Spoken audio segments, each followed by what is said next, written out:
everybody. Hi, I'm Mara from Capital Title. If we haven't met, nice to meet you, nice to see you. We're just here today to do a little Q&A run through of the non-resident withholding tax. Down here being investment market, I know a lot of your listings, a lot of your sellers are out of state. Some of them are out of state entities, some of them are out of state trusts. We get a lot of questions back and forth. So we brought Jason and Amanda from the Maryland Comptroller's office here to go through some stuff today. We also have Phillip Cheung from CGA Accounting, pay preparer, to help you guys with any questions you may have. And of course, I'll be sending e-copies out of everything that we cover today afterwards. So yeah, enjoy, guys. Thank you so much. Take it away, guys. Sure, we can start. Yeah, it doesn't matter. Do you have to leave at a certain time? Yeah, I gotta leave about 12 minutes. Oh, okay. We won't do that long, probably. Okay. Hi, everybody. My name's Amanda Abel, and I am the manager of the non-resident sales tax unit. This is Jason Radcliff. He is our processor. He works primarily on the 506 AE applications, which is an application for exemption from non-resident sales withholding tax. So Jason is going to start and kind of run you through the 506 AE application. And then we can do some questions, interrupt us at any time. And then after that, I'll talk a little bit about the back end after the withholding has already been taken, the 506R application and the audit process. Okay, the MW 506 AE is the application for an exemption. There are several special situations like principal residence, 1031 exchange, the seller's receiving no proceeds, an IRA selling the property, or a 401k, or if none of those apply, it's just based off the gain or loss on the sale. And does everybody have a copy of it? Yep. Okay. And some of the documents you need for it are, of course, the settlement statement from when they purchased it, and then the settlement statement now that they're selling it. And then if they have any capital improvements, they need copies of invoices that are paid, or if they're not listed paid on the invoice, we need a copy of the check or credit card statement. And then in some cases, if it's a rental property, we'll either need their Schedule E's if they haven't filed Maryland non-resident tax returns to see if they reported the rental income.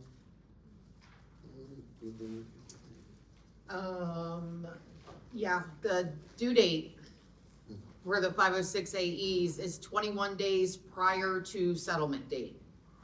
If it is received any later than 21 days prior to settlement, it is normally rejected as untimely.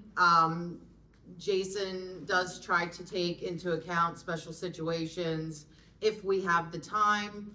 And he sometimes can process it even if it's late, but there's no guarantee that that will happen. So if you have a non-resident seller, the first thing that you should do once you get that contract is say, hey, you're subject to this withholding. If you'd like to fill out this application and get it submitted ASAP so that we can calculate what their withholding should be or if they're exempt fully. Or at least when you get a listing, have them start the process. And then as soon as they get a contract, they can send it in. At least they can get all their information together. Yeah, we do have some situations where, say, your buyer wants to settle quickly, like 20 days, 15 days, whatever it may be. If it's something simple, like it's a principal residence sale or something that we're not going to have to go back and forth a lot, like with the seller, those are the kind of ones that we can usually kind of sneak in time. But I think that it would be pertinent to make all of your sellers aware that if we don't have the application in a timely manner, there is no guarantee that they will get the exemption certificate by the date of settlement. So I personally would lean towards advising them that their settlement date should be at least that 21-day period, if possible. Oh, yeah. about what is and isn't a capital improvement? Sure. So here for Ocean City, capital improvements are any improvements to the property, and I know a lot of condos here are furnished. As long as they're furnished, most of the stuff can be included as a capital improvement. Stuff like painting is not included. Blinds are not included. That's pretty much it. I mean, it basically has to have a useful year more, or a useful life of more than 1 year in order to be considered a capital improvement. So if you're fixing a doorknob, they don't count that. There's actually a publication, through the IRS that we use to kind of determine what can and cannot be included, as far as both capital improvements and, closing costs. So some helpful publications from the IRS are IRS publication 523 and IRS publication 551.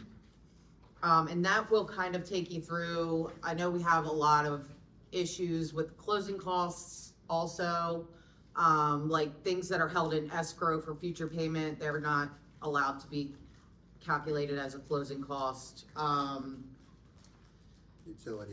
Utilities, property taxes, and the withholding itself.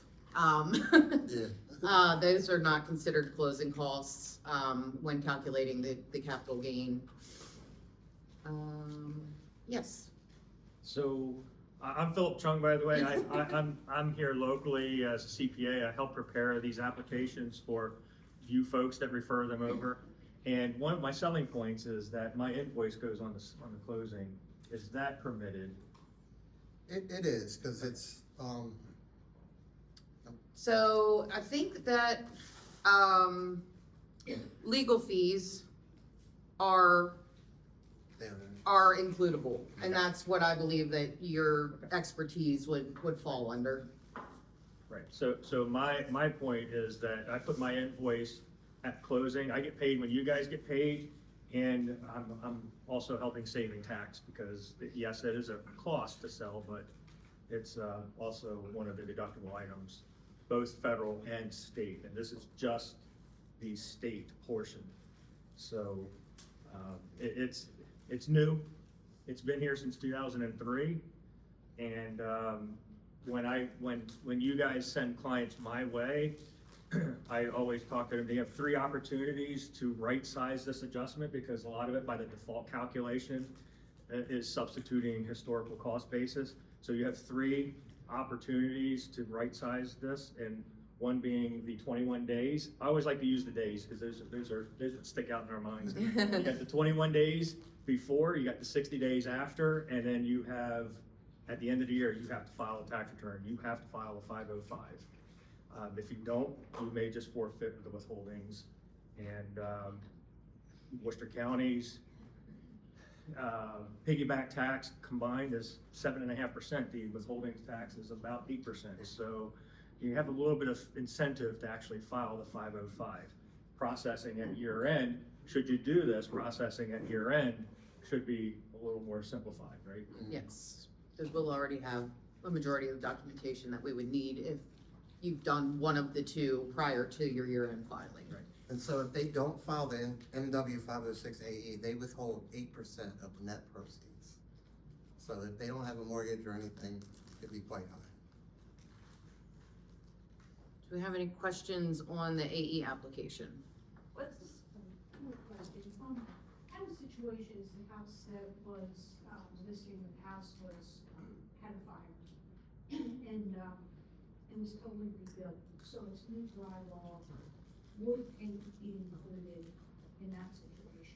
Yeah, when there's like a complete remodel, the paint can be included, but if it's just regular upkeep, it's not. Is it better to email the 506 application versus snail mail? Because the 21, you would receive it quicker and the 21 days would start once you receive it. Yes, we prefer email submissions. They're just easier. We have obvious date of when it was received with snail mail. We would go off of what date it's postmarked. But obviously email gets to us faster. Especially with the mail nowadays. Yeah. Just be careful when you mail it, just coming from my professional standpoint, the form does require social security numbers. Yeah. So just be careful how you send it by email. But on my end, I do a full service for filing the application. I'll do the interview with the clients to determine, can we modify cost basis? From an IRS standpoint, cost basis is historical, so what you paid for it, whether you financed it or you paid cash outright for it, that's your historical cost basis. So the difference between what you sell it for and your cost basis is the capital gain, and is typically what is subject to this 8% as well as the federal 15%. In most cases, a federal 15%. So I do the interview process with a lot of the clients to help modify that if there should be any modifications, like a bathroom renovation, capital reserve contributions. So we got to keep in mind that you have two different tax characters of types of taxes that you have to adhere to. One is an income tax. Yes, there is a minimum income tax. If you are renting and you still have a loss at the end of the year, you're still required to file a tax return, a Form 505 non-resident return every year, even though you don't owe any taxes, because odds are it's over $7,000 in minimum filing threshold. I don't know if you know that off the top of your head. It's roughly right there. Yeah, over $7,000 of gross income before expenses is a minimum filing threshold in the state of Maryland. So you do have to file, if you are renting it on a part-time basis, you do have to file a non-resident tax return, even if you live in Pennsylvania. Point being, the example that I share with a lot of our mutual clients would be, your driver's license is issued by a different jurisdiction, Pennsylvania, Delaware, Virginia. If you're down in Ocean City and you get cited for a traffic infraction, where do you pay that fine? You don't pay it back to Virginia or Pennsylvania because that's where your driver's license was issued. You pay it in Maryland because that's where it happened. And so this tax is not, it's not a penalty, but it's happening in the jurisdiction of Maryland. This is where the taxes need to be withheld. If you're not having your taxes filed at the end of the year in Maryland, Maryland is having a little bit of difficulty of trying to capture that income from out of state. Once you sell, it's gone. There's no recourse for the state of Maryland. So Maryland's instituted this since 2003 to help combat that. Yes. So if you haven't filed a non-resident tax return saying 10 years for the state of Maryland or another state, you would do that for them, or are you just not eligible, or? So I guess there's different circumstances. A non-resident tax return is only for income producing. So Right. are you For renting rent, it? yeah. Okay. So if you are renting it and you have a loss, there's no income tax consequences. There's no tax to collect. I think we want to see it here for depreciation clawback, because what everybody knows is that if I rent it for $7,000, but I have a loss, but that big loss is usually the depreciation. And the depreciation lowers your cost basis. So that now makes that gap, that capital gain gap, a little bit bigger too. Maryland doesn't have Maryland just has a capital gain, or it's just one tax rate. It's not capital gain versus ordinary tax rate like the IRS has. So I'll hand back there. Yeah, what is your fee for just a basic application and a more complex? You're gonna put me right there on that already? So complexity wise, really it's just $600. If it gets more complex than that, we have to trace back to different transfers of ownership. My invoice goes directly to the group at Capital Title. So it becomes, as I asked earlier, it becomes a deduction on the tax return. And I've worked with a lot of you here already, so hopefully that was a good experience. Go ahead, Anne-Marie. Are assessments deductible? They are. We just need proof of them. So usually we ask them contact the association, and sometimes they'll give them a printout. Yes. How many, years of the Schedule B do you need? For the application purposes, we'll generally ask for 7 years if they haven't filed mailing returns. If they have filed mailing returns, we'll only ask for the depreciation schedule. Because we You won't, only ask for what? the depreciation schedule, Okay. that shows the total amount of depreciation taken. And there's a difference really between second home, not renting it out, and not having to file the 505 because it's not an income producing property. So at that point, you preserve your historical acquisition, your historical cost basis. Correct me if I'm wrong. No, I think you're good. Yes. If somebody bought the place 2 years ago for 600 and they're selling it for 550, it's safe to say they're not gonna have to pay any of that tax, but they still have to file, right? Correct. Making sure that it's not a rental property as well, reducing that basis. If it's just a second home and it has a fair market value decrease, then that's most likely going to be a non-taxable situation. I had a hand back there, I was processing what question I was gonna ask. just put it all out, we're all friends here. I haven't had to do one of these in a while, so just in retrospect, the amount that's collected, if they filed, then they're gonna get the reduced amount that's collected at the, is that right? If they haven't filed for the withholding exemption, then the full amount of the 8% is collected, not on the gain, but on the full sale amount? The net proceeds, so after the mortgage or any settlement cost, that 8% is withheld on that amount. Okay. That bottom line, whatever your seller's proceeds check would be, take the 8% off of that. So after mortgage, after closing cost, commission and all that, the 8% gets taxed there. And then I think as well, you guys wanna go into a little bit, there is a difference in percentage. When it's an individual, it's 8%. When it's an entity, it's 8.25 now, right? Yes. So, and then, say it was a trust, that's considered individual, correct? Correct. Whereas entity would be your LLCs and stuff like that. Of course, double check with your clients if they do hold it in a trust or something like that, because where they might be Virginia residents, their trust may have been formed in Maryland, so they wouldn't be subject. So it's all that important when you're taking a listing and stuff to get all those documents, the LLC documents, the trust documents, just to double check, because you don't wanna put them in a tizzy if they're not even subject to it. You know what I mean? Same with the LLC. If they're doing business in Maryland, if they're in good standing in Maryland, then the LLC, then you're not subject. So just something to think about as well. Jason, how do you, view it as an estate? Is that an individual? We treat it as an individual for tax purposes. Yes. The only other thing I can think of off the top of my head that we haven't talked about is what the initial cost basis is. So say there's a difference here between whether you purchased the property yourself, whether the property was gifted to you, or whether the property was inherited. That's something that we run into quite frequently, is people just assume that their basis is, let's say, the date of death value of their parent who passed away, who lived in the house before they died. But if the parent, say for instance, gifted it to the child without any life estate language, prior to them passing, like they added them to the deed before that, then it's considered a gift and not an inherited property. So they wouldn't necessarily get that full date of death value.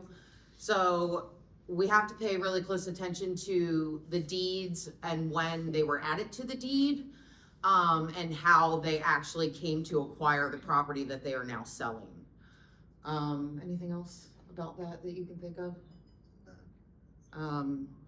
And then the other thing is, if it is a life estate deed, but they sell it before the person actually passes away, then it gets really complicated, because then you have to use actuary tables in order to calculate the basis for the remainderman and the, And yes. Sorry, lost my mind there. So there are things that can get a little bit more complicated, when determining what the basis is. So I'm guessing that's where, Phillip can certainly help out. I was actually just telling him before we started that there was one that we had to go back probably 20 deeds, like to try to figure out what the basis was for this one particular seller, because it was gifted to them in percentages over such a long period of time, and it was a hot mess.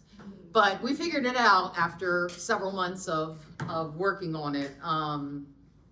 So just something to keep in mind, you know, to maybe mention to your clients, like if they say, oh, well, I got the property when my mom passed away, like, well, did she put you on the deed before she passed away, or did you inherit it through her estate, et cetera, et cetera.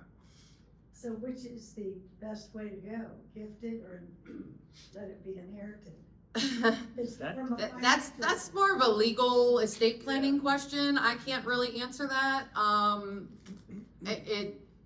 It really depends on estate planning, but for capital gains calculating purposes, generally, from my experience, they tend to do better if it was a life estate deed than if it was just a gift. But there are downfalls to that too, so it really just depends on the person's situation. They should really consult legal advice on that.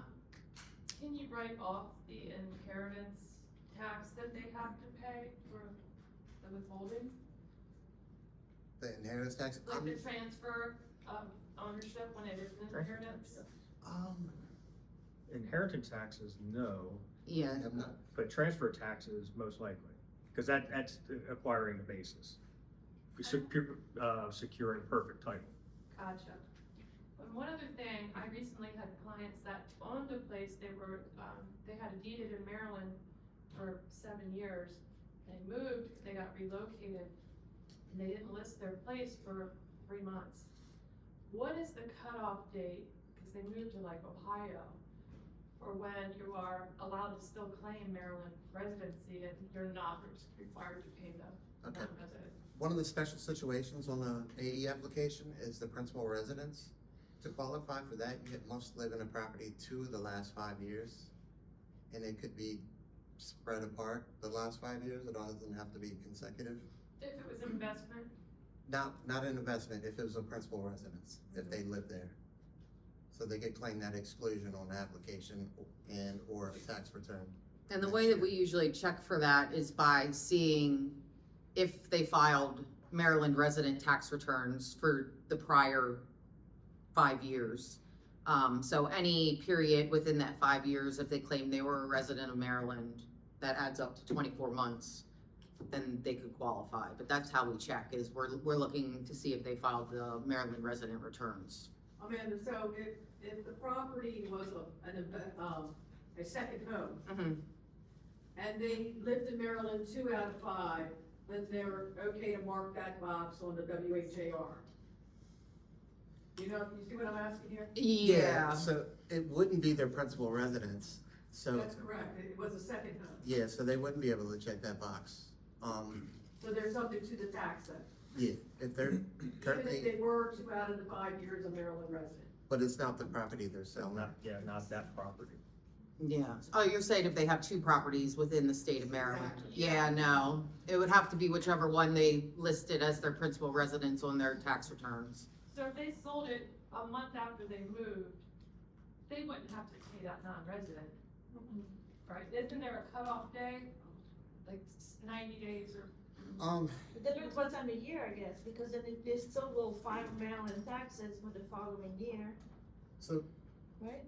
it's generally up to the title company to see if they were Maryland residents or not, and most title companies that I know, they check test that, see.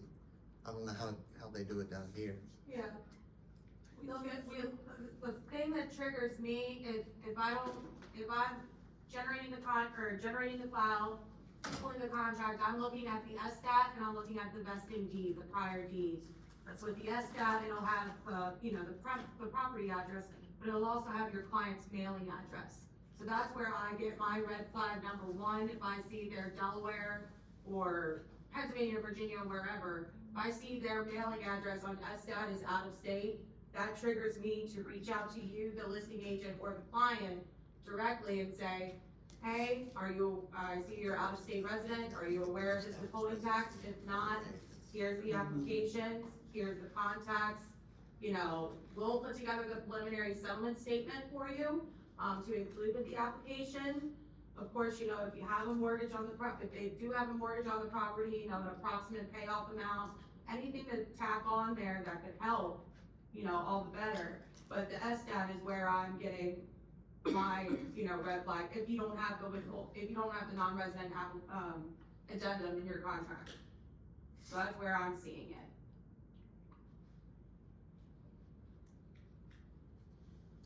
Any other questions? And I guess if you have clients who have already moved and already changed their driver's licenses over to their new state. They change residency, I don't know that there's like a set time frame that it's like, oh no, you're fine. But there's that little affidavit coupon, right? Yeah. That doesn't have to get filed with you, right? It gets filed with the deed. It gets filed directly. The WH-AR. Before, the WHAR form that they're referring to is one of the affidavits included in the new deed that we do with our transaction.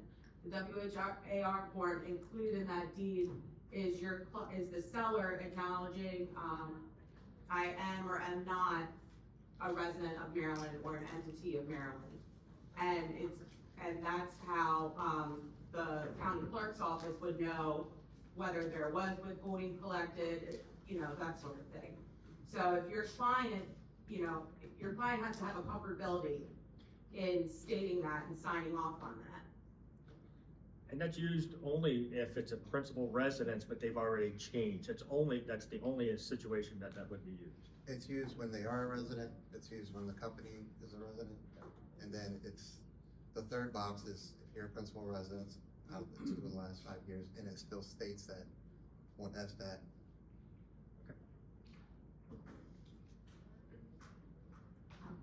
By the way, this is just federal, or just Maryland. You still have, for the time being, you still have federal taxes to deal with too. But that's their problem, man. And that's where I see, a lot of clients and stuff getting confused with as well. They'll come to me and they'll say, oh, well, but I'm doing a 1031, I'm fine. That can help you with the federal piece of it all, the capital gains of it all. But Mr. Maryland, the state is completely different. So 1031 is for capital gains, federal, state withholding is completely separate. So just keep that in mind, if your client's saying, well, I'm doing a 1031, I'm fine. They're still withholding, state and federal. And if they do a 1031 exchange and there is withholding, that is taxable. Taxable boo. Taxable boo. You're paying tax on tax. That's We recommend if they don't file the application for an exemption and they're still doing 1031 exchange, we tell them to pay the money out of pocket. So no money comes out of the proceeds. So all the proceeds will be reinvested into the new property. And then they could get a refund. How would that be done? Say that again? Is they would pay the withholding out of pocket. You can do that? Yeah, so you don't want any proceeds or any money to come out of the proceeds. So if they pay it out of pocket, they can get it back. But if money comes out of those proceeds, it's taxable. You mean specifically for 1031? Yes, ma'am. Okay. if your fingerprints go on any money in 1031 exchange, that money is getting taxed. All right, do we have any more questions about the AE for the moment? No. Okay, so I'm gonna talk a little bit about the back end. So say settlement already happened, they didn't get an AE application in and funds were withheld. We give them 2 more opportunities to get a refund of those withholding taxes. The first is a 506R application. These can be submitted 60 days after the date of closing, but can be submitted no later than December 1st. of the year in which the property has sold. That being said, pretty much anyone who settles from the beginning of October through the end of the year is not eligible to file the 506R application. They have to wait until they file their year-end tax return. The reason for this is because it generally takes about 60 days from the settlement date for the company to get the deed and the check to the clerk, and the clerk to get it to the comptroller, and the comptroller to put it in the correct account. So we can't give the money that we don't have yet. So that's what the 60-day wait is all about. It has the same basic concept as the AE application as far as calculations go. And the documentation requirements are exactly the same. So if you have a special situation, the same supporting documentation is required. If you have capital improvements or depreciation, the same copies of invoices, copies of checks or credit card statements, that's all exactly the same. Copies of the Schedule E's or the depreciation schedule, all of that is still the same for the 506R application. There is a form that we fill out when we go to record the deed. If they paid the tax on the settlement statement, Kathy fills out another form that goes along with the deed to get recorded, and she sends a copy of that to the seller, which breaks down how we calculated the tax. So that is actually recorded on the new deed. So, Phillip or any accountant would want to have that form so they know what the tax and how the tax was calculated. I don't recall the number. 506 NRS. Yeah. But it is recorded with the new deed, so if your seller says, I don't have that form, we can easily obtain it, by just pulling a copy of the deed down off of, Maryland. They don't generally generate like the deed. Yes, ma'am. So then the person would pay that tax at settlement and then file 60 days later and possibly get some money back? Correct. Yep, so they could either get a full refund or they could get a partial refund based off of what their actual gain or loss was. So that's their first kind of bite at the apple. So, you know, say somebody misses the cutoff for the AE and they settle at the end of January, they can file the R in March and get their money back in April instead of waiting until next April.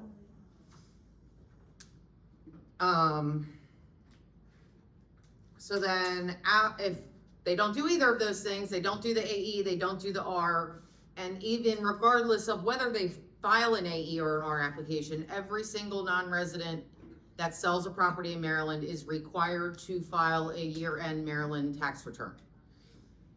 Doesn't matter if you had a loss, doesn't matter if you filed these other applications, they are required to file regardless to report the sale of their Maryland property.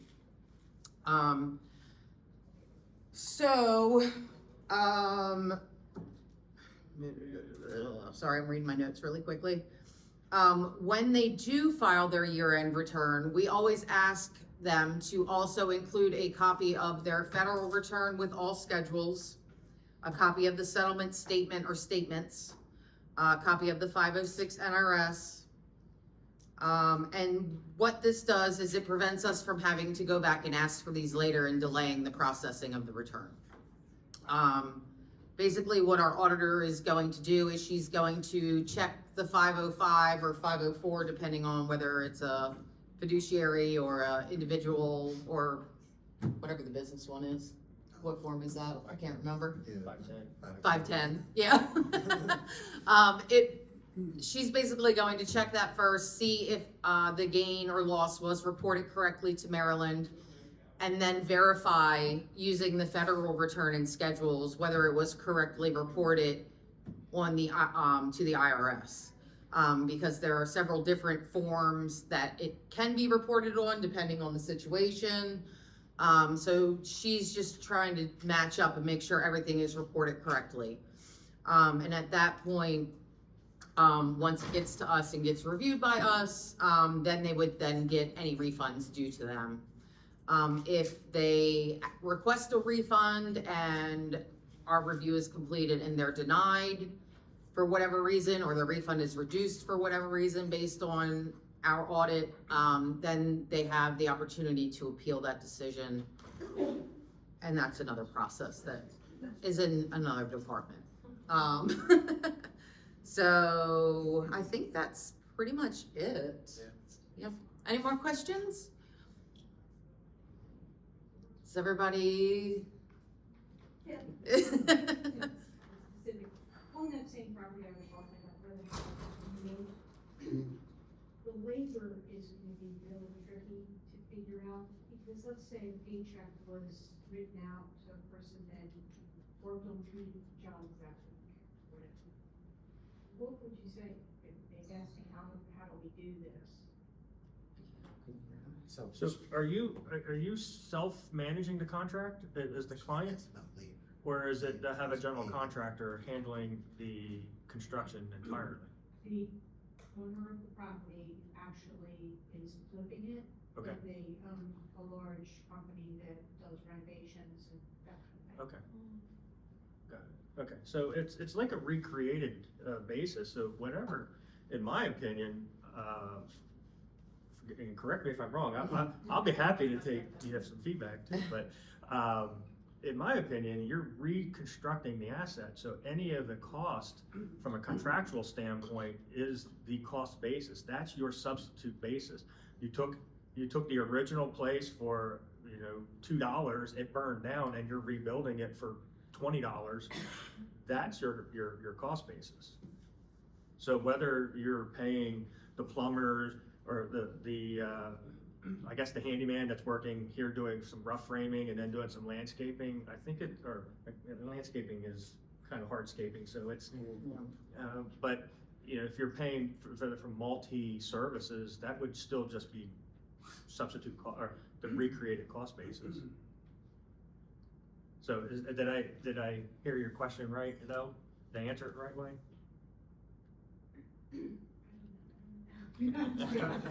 Are you asking like what documentation would be needed? For a laborer, for that specific. I mean, they have a stock like this so far, they showed me. Mm-hmm. The expenses. And it's just gonna be major to stand on it in with it, but what they haven't come up with yet is the labor costs, because Well, I would think that there would be some sort of a invoice or contract or something saying, we agree to pay you X amount of dollars to complete this work. So something like that, along with some sort of a documentation that it was actually paid, would be sufficient for that. Or if they could have the laborer make them out an invoice and say, you paid me XYZ for ABC, like, that would be fine too. And some of the critical things, items necessary on those invoices is the property address on where the service is being worked on. In my experience, we've got, a lot of you guys are referring Pennsylvania residents that own second homes in Ocean City. And if they're going to the Home Depot right around the corner in Harrisburg, that's not reasonable. But if they're doing the Home Depot in Berlin and they're buying cabinets, and real life example, they're buying cabinets from Home Depot, they ordered it from Harrisburg, but they had the Home Depot in Berlin ship it, that counts towards the cost basis of the sale without having, well, I guess it does have the delivery address being the Ocean City property. So that's one of the criterias in your frequently asked questions, is that what constitutes the substantiation, and the property and service on that property address is critical. Now, I've gotten away with a little bit of Home Depot from Berlin. I've seen some. Yeah, I mean, as long as we can somehow like verify that the work was actually done on the property that's being sold. I got 2 questions, and I had this Got actually. 4 answers. I actually had this happen. Somebody put, I forget which address, but when it asks for the address, is that the property that you're on the internet or the home address. What are you, Person. Which part of the application? First page. I guess it's. That's the middle part or the bottom box? the middle part with the boxes, that's the property address. And Of what you're selling, yes. withholding. That's the bottom box on the application, isn't it? The property address that you're selling? It's like in the, kind of. Yeah. We don't have an application in front of us, sorry. If it has it if it has it separated by city, state, and zip, that's your mailing address. At home, where you really live. Where you Yes. want to get mail, especially if they have questions and you self-prepared. One of the good things is that Jason will email me anytime and says, can you just get me this or get me that? And that's one of the good service, the part of my service that I include. All right, can I go back and get that information? But I try to capture as much as I can before I give it to him within the 21 days. But that is the mailing address. The other box down below with the account number and the property description, whether it's waterfront, whether it's unit 202, that's specifically for the property that is being sold, yes. Yes. And I have another question. I was told that you don't have to send receipts in right now, the homeowner. Just fill out the form and send it in, but you better have receipts on hand. Is that true? No, we need Not the for receipts. Not for Maryland. IRS maybe. This was a CPA that just told me this. Oh. Yeah, no, so we actually do require them to submit proof of their capital improvements that they're claiming. No matter what they're, like, whether it's the AE, whether it's the R application, or whether it's a year-end audit. If, say they're claiming $250,000 in capital improvements and they send us 0 receipts, they're getting $0 when we're calculating what the withholding should be. We have to have some kind of supporting documentation. The approach to this is a voluntary, this is in my mind anyway, this is a voluntary single transaction audit. You have to submit all the supporting documentation, including grandmom's handwritten note that says I'm selling it to you and everything. Seen that too. Have it. Didn't work, I didn't send it to you. I'll give you a couple, you have a question? More of like a what if in the regards to was the property ever used as a rental or commercial property and they only rented it 3 weeks and it was to friends and family and then in turn they didn't actually file for the income on the tax return. Is that gonna be an automatic? No, if it's only for 3 weeks, we wouldn't worry about it. Okay, honestly. okay, understood. I'm just a little confused about the whole, if it's gifted to you or if it's inherited, at that point in time, should you get an appraisal for it? How do you determine that value? If it was inherited, you should definitely get an appraisal. Okay. If not, you would have to go off of like an assessment value, which would be a lot less than the appraisal. Potentially. Or 6 months. Yeah, if it's within 6 months, if it sells within 6 months of the date of death of the person that you inherited from, your cost basis is automatically what the sale price was. As far as if it was gifted, it really, there's a lot of intricacies as to how to calculate that start basis. Sometimes we would need an appraisal, because say that the person that gifted it to you inherited it from somebody else. So when it's a gift, generally speaking, you get whatever the basis was of the person who gifted it to you. But there are some other ins and outs that go. So the best thing to do is do your best to figure out what the cost basis is, send in the application, and then if we need something further, we will always reach out and say, hey, you know, we need a date of death valuation for XYZ property, or... So if the property was gifted to me 5 years ago, and the person still lived there, and then they died 10 years later, now I wanna sell it.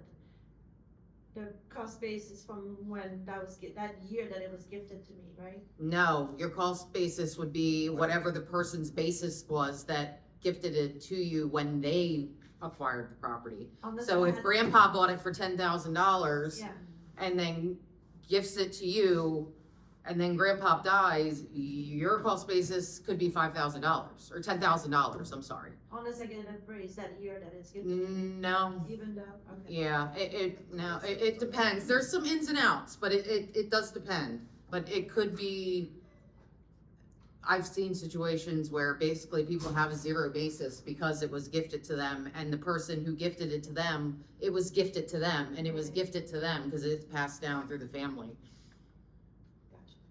I would imagine that it takes an appropriate gift planning strategy from a federal standpoint, because Maryland piggybacks on everything that the IRS does. So the 121 exclusion for principal residence, 2 out of 5 years, as you're all familiar, live there for 2 years, you get to exclude it, have your driver's license, your voter's registration at that address for 2 years. You don't have to pay federal taxes. Maryland piggybacks on that. It's just, now we have to check the box if there are certain circumstances where they demonstrate as being a non-resident of the state of Maryland. But you've got all kinds of parallels between IRS and Comptroller's Office. Yes. So just to clarify on the tax exchange, the 1031, the Maryland withholding is not part of the 1031. You still are obligated to pay any tax that's owed and separate from? No, we still treat it as a 1031 Okay. exchange, but they need to apply for exemption to let us know that they're doing a 1031 exchange. So what did you say when you said they should pay the tax? If they don't have time to file that application, Oh, they should pay the withholding out of pocket. okay. So if they find out the day before closing that they're gonna be subject to the tax and the office cannot issue an exemption certificate, they should show up the next day and pay for that tax out of pocket. Gotcha. Show up where? Where do they show up and pay that tax? Settlement. The settlement. Settlement, So, yes.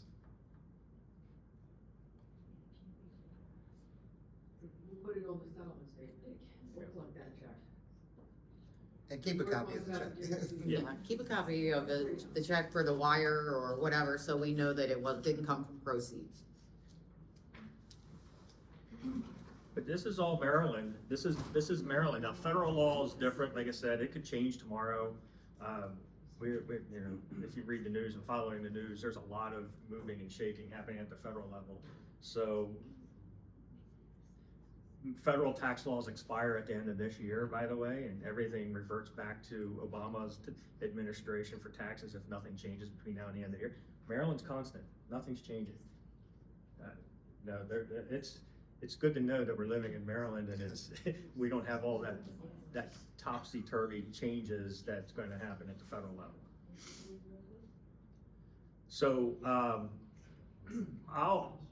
from my experience, I can kind of share a couple of what real case scenarios, like why, how I work with the Comptroller's Office and particularly with Jason. And by the way, this is probably the second time I've met him face to face. We probably talked once on the phone. Mhm. So we do a lot back by email, back and forth, pretty efficient process.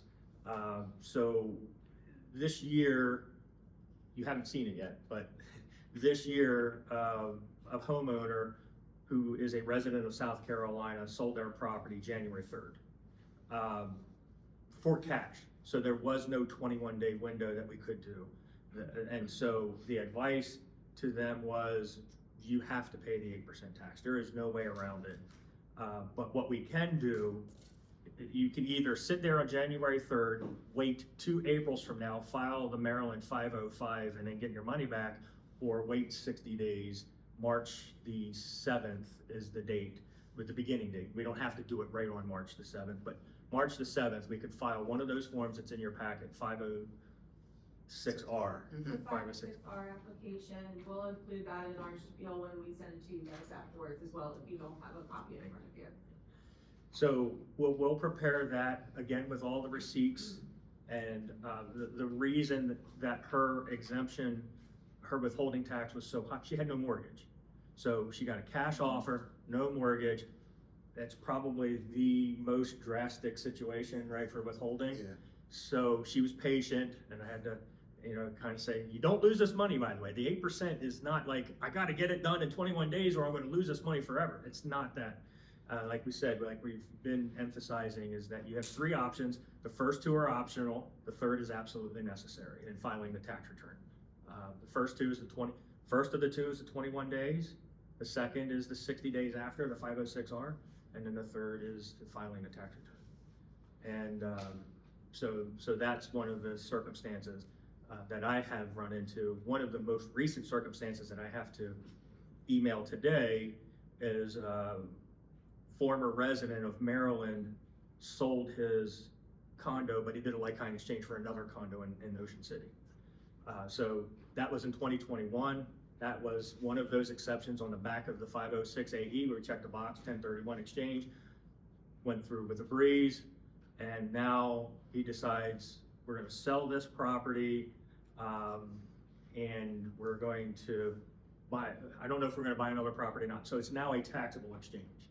And so we've got to report it, but there is some nuances because the historical cost basis now goes back to the third property back where he bought it, put all of the improvements in, sold it, bought the next property, put more improvements in, and now he has a long list of cost basis now to figure out what this gain is going to be taxed on. Just giving you a heads up. Okay. So, no, in that instance has partial mortgage, so the gain on its face was a mortgage of $220,000 and a sale of the property at $590. So you would think that $300,000 and some change would be taxed at the 8%, and it's probably not, because the other properties he bought were over $500,000, and those all roll over so that the cost basis and the sale price are pretty much even. So that's not a taxable exchange, but that's the point is that you have to kind of keep track of all the history of how the properties go. Like-kind exchange is a very powerful tool from tax shifting and tax savings, but it also could be on the other side of the sword. It could be very detrimental too. So the most important thing I think you guys need to understand is refer your client to an accountant. Doesn't have to be me. Well, Phillip is a local guy and knows the properties and what have you, but this is not something you wanna get yourself involved in, because that's just gonna be, open a doorway for you for liability you don't wanna have. So wash your hands immediately and refer them to an accountant, and please bear in mind, if they're going to file, please consider that when you're writing when the contract's getting written as far as settlement dates go. Please build in time for that 21 days. And if you have any questions, you can always email my office, and I can give you the email if y'all like. Is it the one on here? It's the NRS help. I got it on speed dial, by the way. I asked the same questions you guys asked to Jason, and he answers.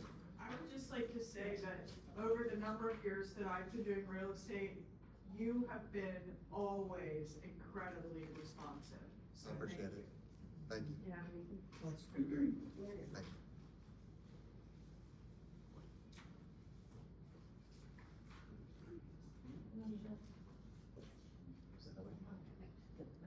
So earlier you mentioned that the painting is not included in capital improvements unless you're doing a full remodel. Mhm. And when you are doing a full remodel, is it everything from floor joists to roof, or is it still more the interior? It's everything, like if they're totally redoing everything, it's included.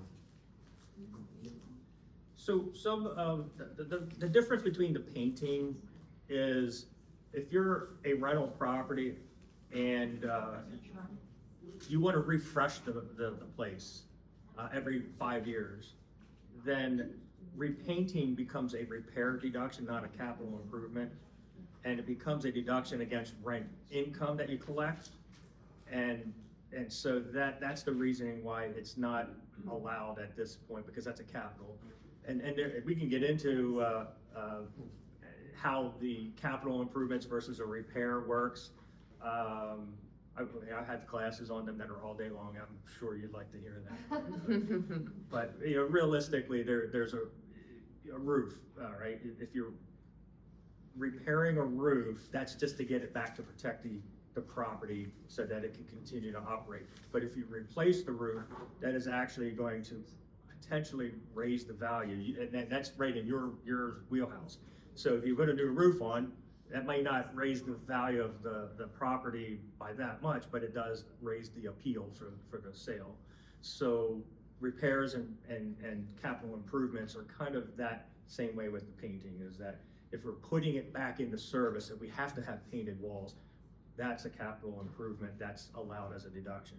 But if we're just doing it because, I don't know, do you guys know what color is in style nowadays? What's a good color for a house to be painted? Now, white? Gray. Gray? Okay. So if we want to paint it just because we want to get it to that color, and rent it, that's typically not allowed. I have a seller, and if we ever get his property under contract in this slow market, he's from Pennsylvania, and he wants to take the proceeds, which if we sell it for what I think he will eventually get, he is gonna be in a good position to have quite a bit of capital gain on it. Would you suggest that he's talking to someone in Pennsylvania, but should he really be talking to you? Nope, he can talk to his person, because you gotta remember that this is just the Maryland piece. There's a bigger strategy that should be in place. There's a federal strategy, there's an estate strategy, there's a gift strategy, there's an asset protection strategy. So as long as their federal CPA is got that all handled, the Maryland pieces of it is, once I figure out, talking with them, one of the things that I do is I'll do this piece. You could go back to your CPA back in Pennsylvania. If they're not comfortable doing the Maryland piece, then I do the Maryland. I would do it all, because I'm licensed in all 50 states, and all CPAs have reciprocity in all 50 states, and not just me. But I would prefer to do the federal return, Pennsylvania return, and the Maryland return, because Maryland starts with a completed federal tax return. So whatever you elect for, and it's just as I commented earlier, whatever you elect to do from a federal standpoint piggybacks for the Maryland. So if you take a deduction on the, or not a deduction on the federal side, you're probably doing the same on the Maryland. Amanda, can you give out the email address if they have any questions they can? Yes, it's nrshelp@marylandtaxes.gov, and Maryland is spelled out. Could you do that again, please? NRS help, so NRS non-resident sales, because I know that all those letters sound the same, at marylandtaxes.gov. Spelled out Maryland. Yes, ma'am.